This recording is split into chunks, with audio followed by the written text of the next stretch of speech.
Hey everybody, welcome to my channel. Good to be here for y'all. Today I want to talk about Pittsburgh's last game, their second preseason game. But before I get started, God, family, country, and Pittsburgh sports. All right, so now we can get started. So, what was my reaction like? Well, what I noticed is the offensive line was very porous, very scary for our quarterback because I'm scared about him getting hurt. It kind of was disconcerting a little bit, or how can I put this better? Disconcerting. No, man, it was sad. It was sad to watch, but I kind of understand. We got to get the offensive line taken care of. That has been a bugaboo for this team since, heck, I would even say before Roethlisberger even left. So I'm hoping they get that squared away soon. The biggest thing I noticed when it comes to our offensive line, it was that situation on the right side. As soon as he hiked the ball, either the guy from this side was coming through, the guy from the inside. They were like toying with that side of the field. And once that collapsed, the rest of it just came in with it. It was kind of prevalent. It happened a lot. And it was hard to watch us not go up that field, doing that chin strap thing I told you guys about when we get to the 30 or 40 or get to the 50. And for a while, we couldn't even get past the 50-yard line, if y'all noticed. Only way we got past it is over a turnover that was done off of Mitchell Trubisky. And I want to say, of all things that happened for Mitchell Trubisky, it was an interception in Pittsburgh. I feel for that guy. Man, I swear, I feel for that dude. I really do. I really like Mitchell Trubisky. He's a nice guy. Pretty cool cat. But I feel bad for him, but hope he's going to do well wherever else he's going to be at. Now, besides that, our offensive line being an issue, I want to say that I really wanted to see Russell Wilson get a chance to do his thing.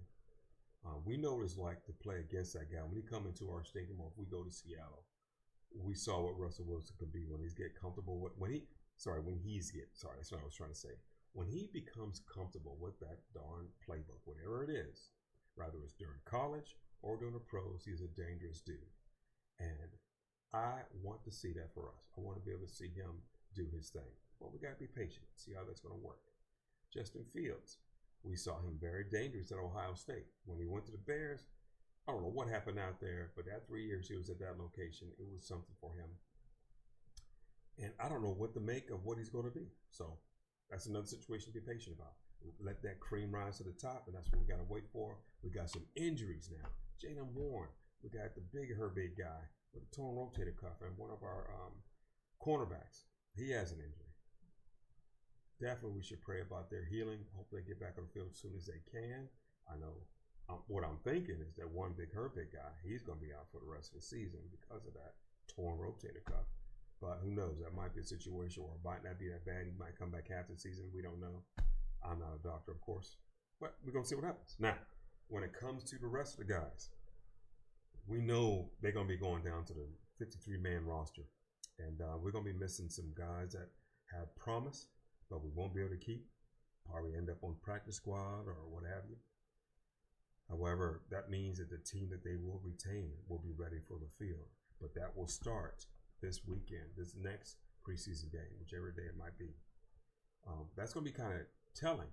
And I want that to be the end. I want that to be the situation where we say, okay, this is our quarterback. This is who we're rolling with. And I want to make sure that's done. Of course, the coaching staff and fans, all of us want that. I'm just saying from my point of view. I can't wait to get that resolved. However, I noticed, and I'm going to have to really listen to what's going on throughout the week. I can't be at that practice facility, their training locations, to find out what's up. However, I will be trying to stay on the news, listen to what they got going on, as far as practice and such. And hopefully that will give us an indicator of what's going on this weekend. And even with that, I definitely want to know how.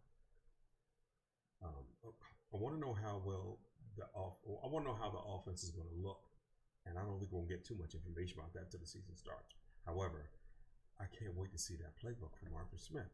I mean, I can go back and watch the Tennessee games, but it's a little bit different because defenses definitely, as a whole, have changed because of playing against a team like that.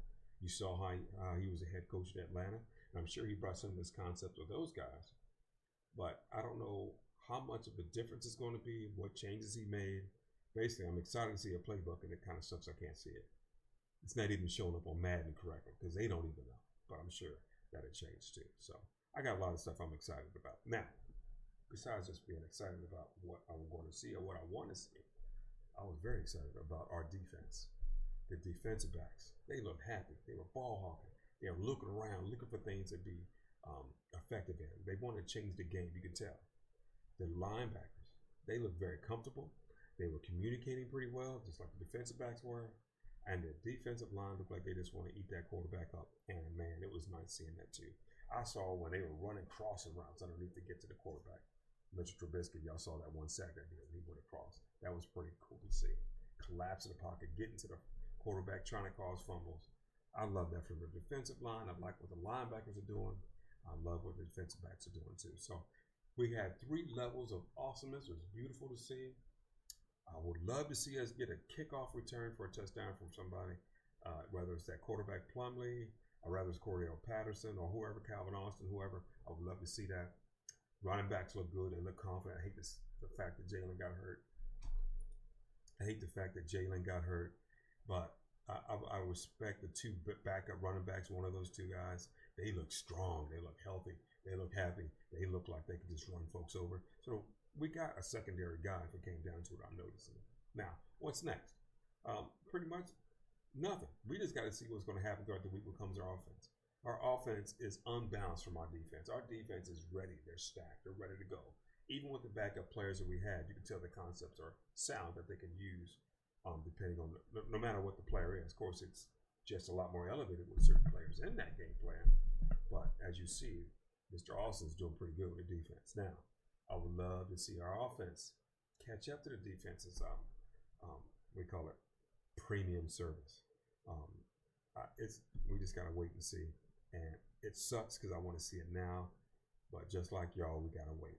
So we got to keep our ears on the grindstone throughout the week and then get ready for Saturday to finally solidify what we're going to be doing as quarterback, whether it's Russell Wilson or Justin Fields. Or some people are saying a combination of both. I really don't want that. That seems kind of messy. But it's not our choice. We don't know what's going on behind the scenes. We're just looking in from the outside. And right now, a lot of us not even smiling. I am, because I'm happy to see the games. But we want to see more, and I'm hoping they do well. So I don't have too much more to say. The biggest thing I want to talk about is the stuff I've already covered.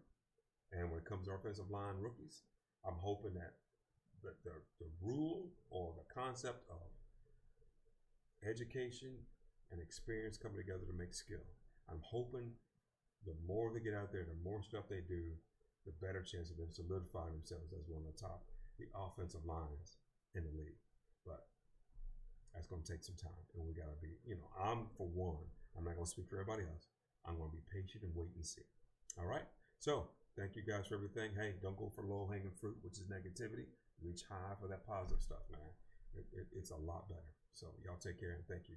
Thank you for watching this, and I hope y'all enjoyed it. All right. Thank you guys. Take care.